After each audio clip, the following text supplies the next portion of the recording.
The year was 1914. On a sunny June day, Archduke Franz Ferdinand, heir to the Austro-Hungarian throne, visited Sarajevo. The city, bustling with life, was unaware of the tragedy about to unfold. As the Archduke's motorcade drove through the streets, a young Serbian nationalist, Gavrilo Princip, saw his opportunity. A shot rang out, echoing through the city. The Archduke and his wife were dead.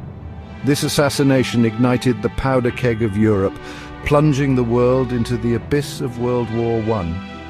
This seemingly isolated event had far-reaching consequences. The assassination of Archduke Franz Ferdinand was not merely a political murder. It was a spark in a tinderbox of tension and mistrust between the great powers of Europe. Austria-Hungary, outraged by the act, blamed Serbia and issued an ultimatum. The ultimatum, laden with demands designed to be unacceptable, pushed Europe towards the brink. The assassination of Archduke Franz Ferdinand was the trigger, but the stage for World War I had been set long before. The seeds of conflict had been sown through decades of simmering tensions. Nationalism, a powerful force, was sweeping across Europe. People became increasingly loyal to their own nations, often at the expense of others. This led to rivalries and a sense of superiority among nations. Militarism, the belief in a strong military, also played a crucial role. European powers engaged in an arms race, constantly seeking to outdo each other in military strength. New technologies led to powerful weapons, creating an atmosphere of fear and suspicion. This arms race did not guarantee peace. Instead, it made war more likely. The desire for empires, with their promise of power and resources, further fueled the flames of conflict. In the wake of the assassination, Europe fractured into two armed camps: the Allies and the Central Powers. The Allied powers, led by France, Russia, and Great Britain, stood against the Central Powers, composed primarily of Germany, Austria-Hungary, and the Ottoman Empire. These alliances, forged over years of diplomacy and intrigue, dictated the course of the war. The alliances were complex and often based on shifting power dynamics and historical grievances. Each nation entered the war with its own set of objectives and ambitions. However, the intricate web of alliances meant that a conflict between two nations could quickly escalate into a continental war. This intricate web of alliances, meant to deter war, ironically acted as a catalyst, dragging nation after nation into the conflict. Each nation possessed unique strengths that they hoped would give them an edge in the conflict. Germany boasted a highly disciplined and well-equipped army, trained for swift offensives. Their industrial might allowed for the mass production of weapons and ammunition. On the seas, Great Britain reigned supreme. The Royal Navy, the largest in the world, controlled the sea lanes, ensuring the flow of supplies and troops for the Allied war effort. France, hardened by years of conflict, had a large and experienced army.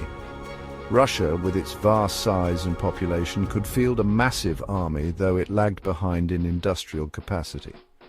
Austria-Hungary, though a declining power, had a long military tradition. The Ottoman Empire, strategically located, controlled vital sea routes. These strengths and weaknesses would play out on battlefields across Europe and beyond. Section 5. Strategies for Victory. As the war clouds gathered, military strategists on both sides devised plans for quick and decisive victories. Germany, facing a war on two fronts, pinned its hopes on the Schlieffen Plan. This ambitious plan aimed to knock France out of the war with a lightning-fast offensive through neutral Belgium, then turn east to confront Russia. Meanwhile, the Allied powers relied on a strategy of attrition, aiming to wear down the Central Powers through a combination of naval blockades and sustained ground offensives. The Schlieffen Plan, though initially successful, ultimately faltered. The German advance was halted at the Battle of the Marne, bogging down the war into a bloody stalemate. The naval blockade, enforced primarily by the British Royal Navy, slowly strangled the German economy, leading to widespread shortages and hardship. Section 6. The nation at war. The outbreak of war unleashed a wave of patriotism and national unity across Europe. Men, eager to prove their loyalty and courage, flocked to enlist. Millions answered the call to arms, driven by a potent mix of patriotism, propaganda, and a sense of adventure. Recruitment posters, plastered on every street corner, glorified the war effort, promising glory and adventure. The war, however, was far from glamorous. The realities of trench warfare, with its mud, blood and constant shelling, quickly shattered any romantic illusions. Women, traditionally confined to the domestic sphere, stepped up to fill the void left by men on the front lines. They took on jobs in factories, farms and offices, keeping their nations running. Section 7. Clashes of Empires. From the trenches of Western Europe to the deserts of the Middle East, the war raged on. Millions of soldiers clashed in battles of unprecedented scale and brutality. The Battle of the Marne, a pivotal battle in the early days of the war, shattered Germany's hopes for a quick victory in the West. The Gallipoli campaign, a disastrous Allied attempt to capture the Dardanelles Strait, resulted in heavy casualties on both sides. The Battle of Verdun, one of the longest and bloodiest battles in history, epitomized the horrors of trench warfare. Millions fought and died for meager gains, measured in yards of mud. The Eastern Front, stretching from the Baltic Sea to the Black Sea, witnessed equally brutal fighting, with massive battles like Tannenberg and the Masurian Lakes. Section 8. The Scars of War. World War I inflicted an unprecedented toll on humanity. The war claimed the lives of millions, leaving countless others physically and mentally scarred. Trench warfare, a defining feature of the war, created a living hell for soldiers. They endured relentless shelling, machine gun fire and poison gas attacks, often living in squalid and rat-infested trenches. The war's impact extended far beyond the battlefields. Civilians caught in the crossfire faced hunger, disease, and displacement. The war shattered families, destroyed economies, and left deep psychological scars on an entire generation. The war's brutality and immense scale shocked the world, challenging assumptions about progress and civilization. Section 9. A World Reshaped. After 4 long years of devastating conflict, the guns finally fell silent on November 11, 1918.